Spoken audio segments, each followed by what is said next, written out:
Hello guys, અત્યારે વાગ્યા છે 9:15 સવારના ને મેં ઊભો છું મારા ફાર્મમાં. ત્યાં મેં કરી છે આ વખતે લોન, એટલે કે ગ્રાસ. આપણે દેશી ભાષામાં લોન તરીકે ઓળખીએ છીએ, જે મોટા ગાર્ડનોમાં અને કોઈના ઘરના ગાર્ડનમાં એ પાથરવામાં આવે છે અને આપણે વેચીએ છીએ. રેડી થઈ જાય એટલે એકદમ ફાઇનલી રેડી થઈ ગઈ છે, તમે જોઈ શકો છો વિડીયોમાં.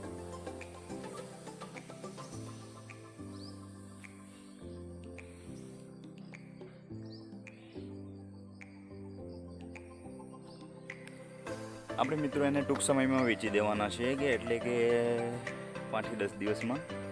એટલે નેક્સ્ટ વિડીયોમાં હું તમને બતાવીશ કે કેવી રીતે એને મશીનથી કાઢવામાં આવે છે અને કેવી રીતે એને ટેમ્પામાં આપણે લોડ કરીને ટ્રાન્સપોર્ટ કરવામાં આવે છે. એ નેક્સ્ટ વિડીયોમાં આવી જશે.